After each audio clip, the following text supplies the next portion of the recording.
Imam Ghazali writes in a letter to his students saying, if you only had 1 week left to live, what would you wish to study and occupy your time with?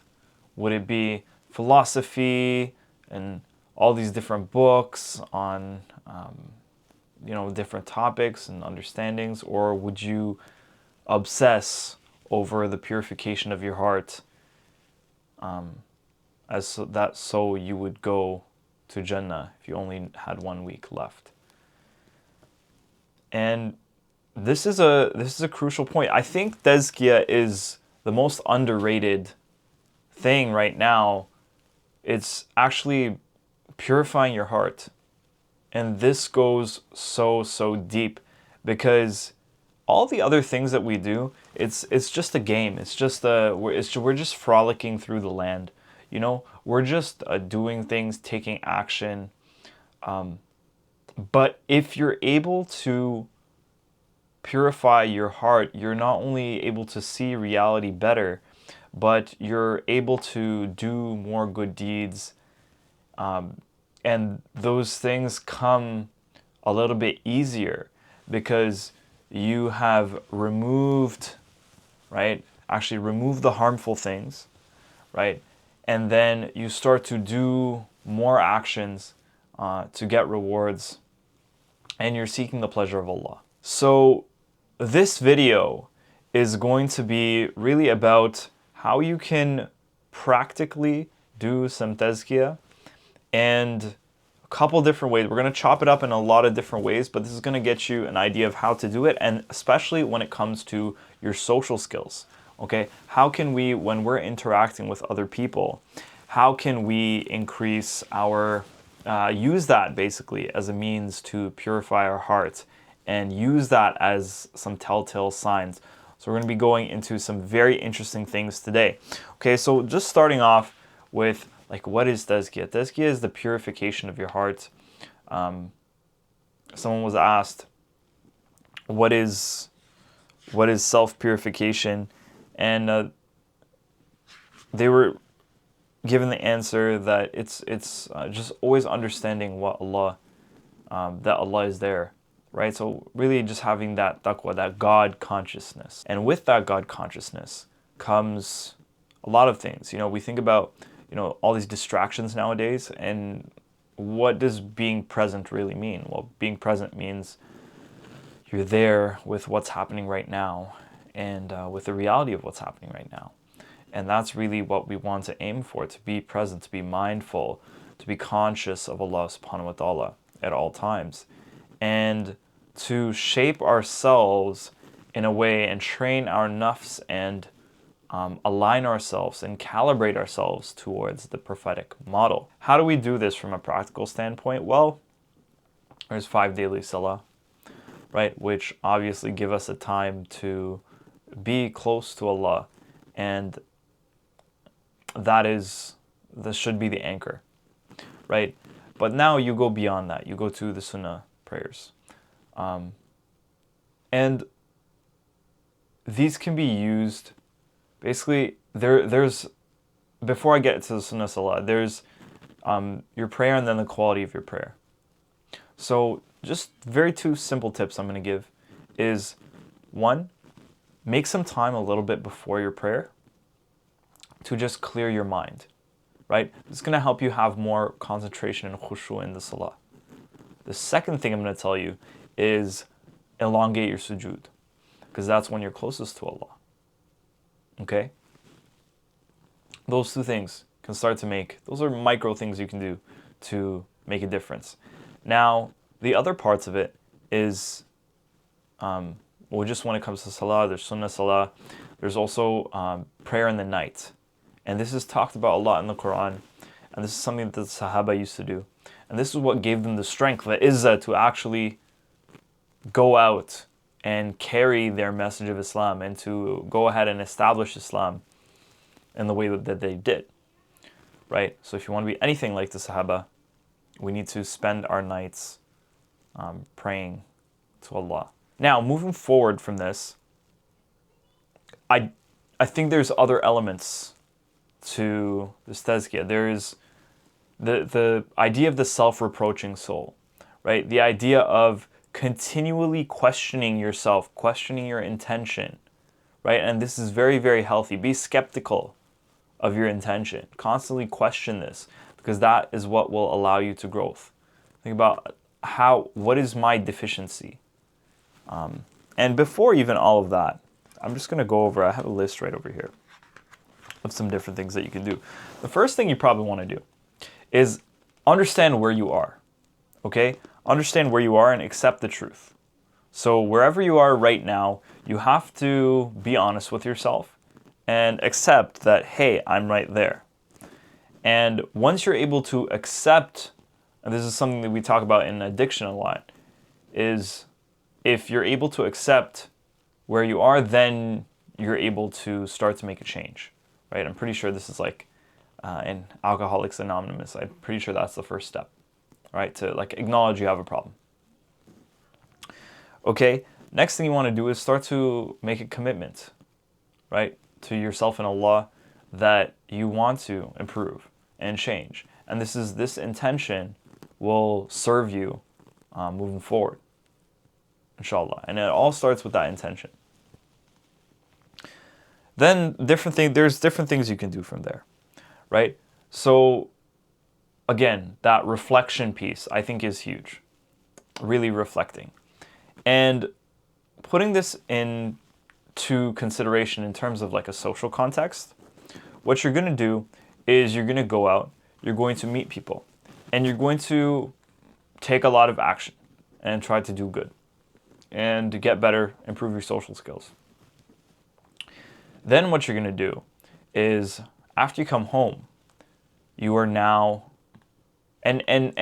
just before we get into when you come home, first you're just gonna try to talk to as many people as you can, right? If you really want to improve socially, if you really want to get this sorted, you're going to just meet a lot of people. And how you're going to do this is you could either put yourself in environments where there are a lot of people, like different events, right? Places where a lot of people are congregated, right? The other thing you're going to do is continuously throughout your day, you're going to speak to different people. So even when you're at the grocery store shopping, you're going to talk to the cashier, but not only that, you're going to find a way to build a conversation with other people there. What are ways that you can do that? Is you can make eye contact with them and spark a conversation, say something, make a comment, a statement that intrigues them a little bit. Give value is the idea. Okay? Make that a habit and go into, just don't take anything personally, right? But at the same time, you're going to get that value and that lessons. And that's what should really motivate you, is you're going to get lessons and you're going to improve because you're talking to all these people. Now, when you get home, what you're going to do is you're going to try to break down that feedback that you got. And doing this, breaking down your interactions, you're going to be able to tell a lot about yourself. So you can analyze, did I get triggered by something? Was I overly anxious? Why was I anxious? Maybe was I intimidated by this person? Why was I intimidated by this person? Maybe I should only, only be afraid of Allah. Maybe I was angry. Maybe I was angry at this person. Why? Maybe they pushed some things they didn't like about Islam. Okay, valid. That's a valid, prophetically, if we're calibrating prophetically, then yeah. Or, okay, I didn't like that the way this person disrespected me. Well, who are you? Right? And understanding that people don't really owe you anything. And people can mistreat you, but that, of course, don't tolerate being abused. But if somebody said something bad, it's why are you taking it so personally? Calibrating, again, to the prophetic model. One thing that is huge in this society right now is arrogance, kibr. And what that basically is it's two things. It's denying the truth, and wanting to be superior, to be above to people, right? So not accepting reality or denying the truth, and wanting to feel like you're above people. This is different from confidence. This is totally different from confidence. Okay, confidence is about having conviction and in your abilities that were given by Allah, and having trust in Him that you're able to accomplish obstacles. And there's different kinds of confidence. Okay, so catch the kibr, catch the arrogance, right? Maybe you're feeling hopelessness.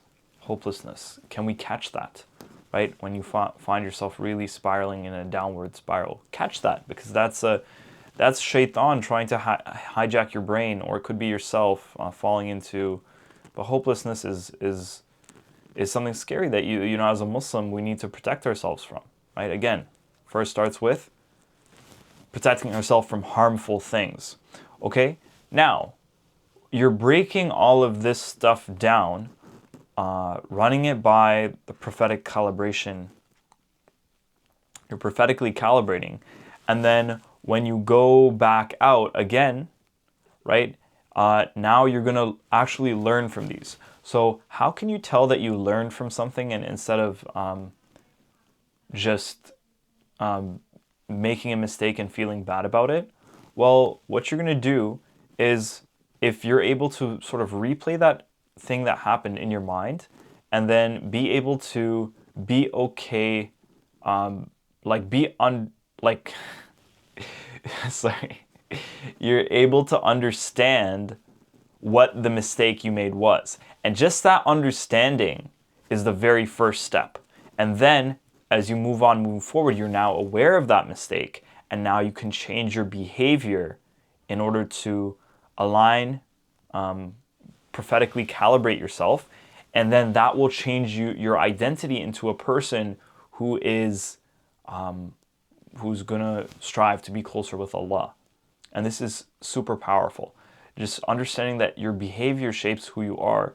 So if you choose, and you could start today, you can choose to be that more social person. You can choose to be that person that's closer to Allah, which is just really, it's empowering.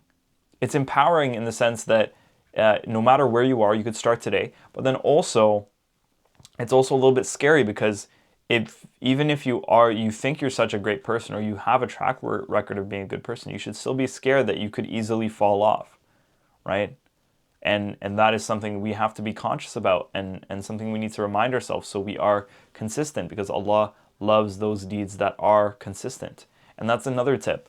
Setting aside some time and being able to be consistent with these practices, whether that be reading Quran a little bit and really reflecting on it, breaking down your reference experience, right, from after you socialize, and how you treated people. Whether that be, making time for prayer, whether that be, 5 minutes, or whether that be, 1 hour. It's about the consistency. The next thing is self-educate. Self-educate on what are the emotions, what are signs of spiritual disease.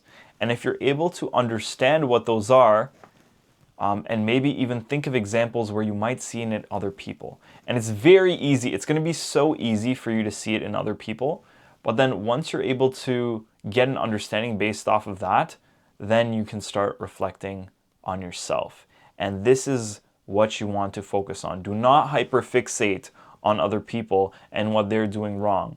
Okay, because this is not productive, and we're not here to highlight the flaws and be suspicious of our brothers and sisters. Okay, this is not something we're going to do.